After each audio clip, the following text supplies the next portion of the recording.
ప్రభుత్వాలనేది దెబ్బతినడానికి గల కారణం నారా చంద్రబాబు నాయుడు గారి అవివేకం. తెలుగుదేశం పార్టీ ఆ రోజుల్లో అధికారంలో ఉన్నప్పుడు చేసినటువంటి తప్పిదాల వలన డయాఫ్రమ్ వాల్ నిర్మాణానికి ముందు కాఫర్ డ్యాముల నిర్మాణం చేయకోకుండా, నదిని డైవర్ట్ చేయకోకుండా మీరు చేసిన పాపానికి ఇవాళ మళ్ళా మా గురించి చెబుతున్నాడు. రెండోసారి వాళ్ళ డయాఫ్రమ్ వాల్ వేయాల్సినటువంటి ఒక పరిస్థితి ఏర్పడడానికి ప్రధానమైనటువంటి ఎక్యూజ్డ్ నారా చంద్రబాబు నాయుడు గారు, తెలుగుదేశం ప్రభుత్వం, అలాగే దేవినేని ఉమా.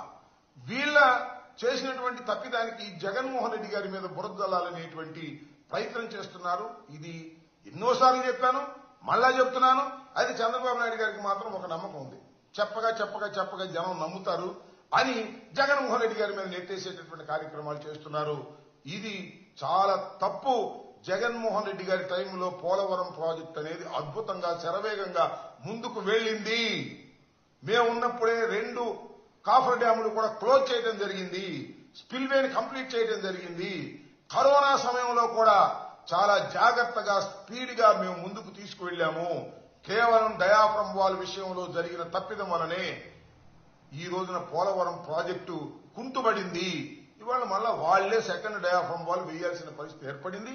అది వేస్తున్నారు. వేసే ప్రతిసారి జగన్మోహన్ రెడ్డి గారి ప్రభుత్వం అవివేకంగా చేసింది అనేటువంటి మాటలు మాట్లాడుతున్నారు. ఇవి చాలా తప్పిదమైనటువంటి మాటలు. చంద్రబాబు నాయుడు గారికి నమ్మకం ఏంటంటే ఆయన చెప్పంగానే 2 పత్రికలు రాసేస్తాయి, 3 పత్రికలు రాసేస్తాయి, టీవీలో చెప్పేస్తాయి, జగన్మోహన్ రెడ్డి గారి వల్లే నష్టం జరిగిందని ప్రజలు నమ్ముతారు అనేటువంటి ఒక భ్రమలో ఆయన ఉన్నాడు. ఇది వాస్తవం కాదని కూడా ఈ సందర్భంగా నేను చెప్పదలుచుకున్నాను. డయాఫ్రమ్ వాల్, 2వ డయాఫ్రమ్ వాల్ బావర్ కంపెనీతో మీరు వేయించుతున్నారు. మంచిదే, వేయించండి, తొందరగా పూర్తి చేయండి. కానీ ఆ పాపానికి మీరే కారణం అనేది మరొకసారి చెబుతున్నాను. మీరు చెప్పిన ప్రతిసారి కూడా మళ్ళా నేను ఈ విషయాన్ని చెప్పవలసి ఉంటుందని కూడా ఈ సందర్భంగా నేను మీకు తెలియపరుస్తున్నాను. ఓకే,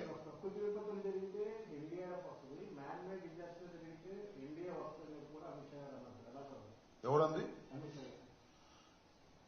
ఓహో, ఏంటంటే ప్రకృతి విపత్తులు జరిగితే ఎన్డీఆర్ఎఫ్ వస్తుంది, మ్యాన్ మేడ్ విపత్తులు జరిగితే ఎన్డీఏ వస్తుంది. మరి రమ్మను ఎన్డీఏని. ఎక్కడికి? తిరుపతి రమ్మనండి. 6 చనిపోయారండి.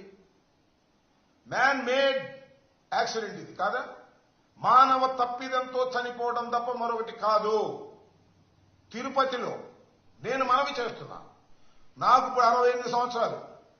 అంతకు ముందు సంగతి కూడా నాకు తెలుసు. అనేక సార్లు మనం విన్నాం, చూశాం. ఎక్కడా కూడా తొక్కిసలాటలు తిరుపతిలో మరణించినటువంటి సందర్భమే లేదు.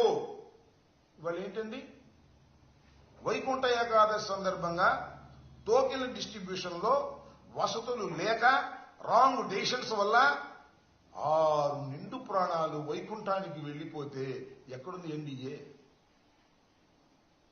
మీ దుప్పదగి ఎన్డీఏలో భాగస్వామ్యమైనటువంటి పవన్ కళ్యాణ్ గారు క్షమాపణ చెప్పండి. నేను క్షమాపణ చెప్పిందండి, ఆయన ఎవరో చెప్పండి, నేను క్షమాపణ చెబుతానా అని అన్నారుగా తిరుమల తిరుపతి దేవస్థానపు చైర్మన్ గారు. అనలేదా? ఏమైంది ఎన్డీఏ? మానవ తప్పిదం కాదని అడుగుతా ఉన్నా. మానవ తప్పిదంతో ఇవాళ తిరుమలలో జరుగుతున్నటువంటి ఘోరాలను అడ్డుకోవలసినటువంటి బాధ్యత ఎవరికి ఉంది? ఎన్డీఏకు ఉందిగా.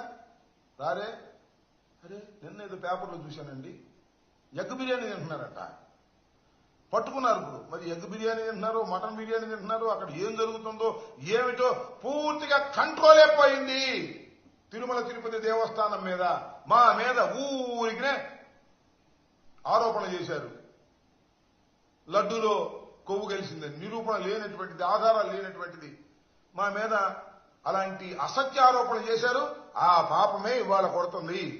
ఇలాంటి అసత్య ఆరోపణ చేసిన తప్పు అని ముక్కు మీద ఏరేసుకుంటున్నారు ప్రజలు, మూతికి వాత పెడుతున్నారు భగవంతుడిని కూడా ఈ సందర్భంగా మనవి చేస్తున్నా.